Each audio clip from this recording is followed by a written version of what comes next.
radio, shout it. When you first met Pac early on with Nice and Smooth and then taking him out on the streets with y'all, man, what was that like? And what was that young Tupac like at that time when y'all was showing him the game? He was the same. He was the same. I remember one day I was driving in Harlem, and I was driving by the block, the back of the Apollo, and I see Shock G, I seen him. I'm at the red light. Look, yo, oh shit, yo. He just opened the car door and jumped in. Yo, what we doing? yo, Shock, see you later, I'm out. And we just started driving up in Harlem. Yeah. And I was like, all right, I'm getting ready to go to the Bronx. I got to go to Vance Wright's crib. That was Slick Rick's original DJ, Vance and Slick. He's like, what? I'm like, yeah, come on. Yo, I'm going to beat him? I'm like, yeah. So we riding. We get off the exit in the Bronx on the highway, and he was like, yo, I used to go to school over here. I'm like, you ain't run no school over here. He's like, I'm telling you, get off. I get off the exit, right behind the building. He was like, see, I told you, I knew I used to go to school right here. I was like, yeah, that's cool. So we started driving, and I gets to Vance Wright crib, and he bugging, so he see Vance, and he was losing his mind, man. He always was that person right there. Yeah. Even in the prime. So a lot of different guys, they believe the hype. Chuck told you, don't believe the hype, man. Exactly. Same way, like if you meet him, how he's just the most humblest person. Yeah. And that's the same way he was. It was a time I was riding across 145th Street in Harlem. Word to God, I seen Tupac leaning against the wall with this dude standing there by the meat market. In a gas station, in the hood on 145th Street. I'm like, yo. He's like, yo, what's up? I'm like, what you doing? He's like, yo, I'm rolling with you. What's up? He's like, hold on. It was a homeless dude. He gave homeless dude some money. Yeah. That was just his thing all day long, man. I know dudes that I've done a lot of things with. When a person is your boy and they your brother, they don't give you another dude's number to call them to reach them. You'll have their direct contact with them. I was in a situation where financially it wasn't all that great at one time, and this guy was on top of the world. And a friend of mine was like, ain't he your man though? I'm like, yeah, you need to get with them, man. I'm like, I don't know. He's like, if he's your man, then, you know what? Information. 411. Give me the number to Death Row Records in Beverly Hills, California. Hello, Death Row Records. Oh, yeah? Yeah, I want to leave a message for Pac. Oh, yeah? What's your name? All right, cool. Boom. Me and my boy go down, go to the store. We riding. I use my man's pager number. He was like, yo, you know this number? I'm like, 310. That's the new area code in West Hollywood. They just changed the area code. I remember because everything used to be 213. I'm like, 310. That's like West Hollywood. Yo, somebody pays me. What's up, my nigga? I was like, yo, right now, shit ain't going to where it need to be going. Yeah. He was like, get over here right now. I was like, I ain't got $1,000 plane ticket. Motherfucker, you don't want you pay no plane ticket.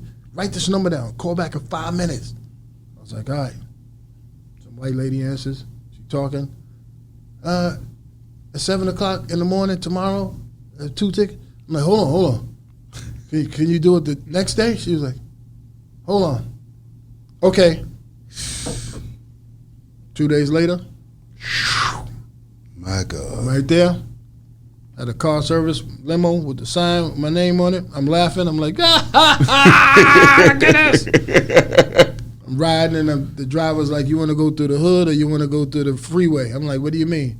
Mr. Knight had me ask all the passengers which way. I'm like, I don't know. Where are we going? Where they at? It was like in a movie set in Pasadena. I was like, all right, well, let's, wherever we got to go. Yeah. I remember I turned on the radio in the back, and the CNC Music Factory was playing. I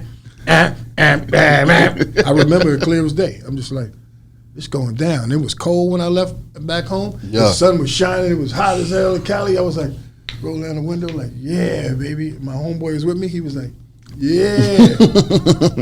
We get there, check my little carry-on shoulder bag I had. I'm like, what's going on? They had like the FOI, gang dudes, and the sheriff's department all at To one protect spot you. at the gate, and Yeah. they made you dump your bag. I ain't had nothing in it anyway. Going in the back, cause like, we got to take you to this holding area. It was just trailers everywhere. I'm like, walking. Who come running through one of the trailers? He kept trying to pick me up. I don't believe in you fucking game.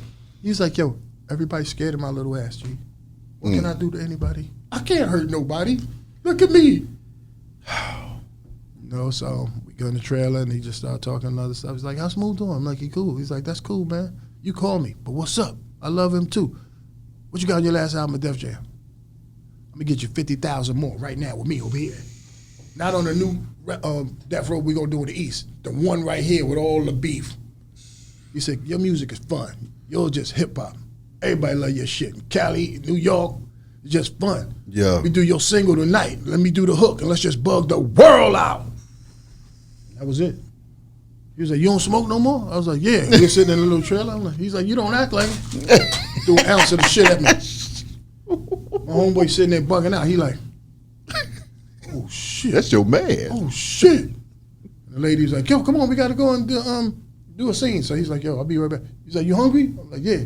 Bring my motherfucking food, whatever the fuck they want. You go out the trailer, my man jumps up and go, oh shit. Oh shit, you really know him. You really know him. Oh shit. Oh. I'm like, 'cause my man wasn't around in our prime, so he was fanning out like in a good way. He's like, I'm like, yeah, that's my man. Yeah. You know. Yeah. And then he told me, he's like, come back to the trailer. He's like, man, you roll it up. I look at my man is rolling. My man don't even smoke. I'm like, what are you doing? I'm smoking a blunt with Tupac. Fuck this. I was like, all right, you don't smoke. That's what you want to do. Yeah. So, and he was like, man, I miss New York. He was like, I miss New York. I miss Puerto Ricans. He's like, I love you, man, because, you know, when you was hot, you let me hang out with you. Nobody knew me, man. Yeah. He said, nobody knew me. I was like, damn. He's like, remember that time when y'all took me to San Diego at that big booty contest? I'm like, yeah, Rhyme Slow was the #1 song on Billboard. And it was going crazy. It was big in California, bigger than everywhere else, that song. It was just bigger than everything there. And I'm like, damn, remember that night too. We did the big booty wet t-shirt contest for the radio station at the club. And they had us judging. Man, we had an extra room too. We gave him a key and shit, to him and his boy. And he was like, man, remember that shorty? You got the one that won. I'm like, he was like, I wanted that so bad, but I wasn't hot enough. Word of God, he was like, I wasn't hot enough. He was always just real, just like that. Yeah. From there on, it was heaven, man.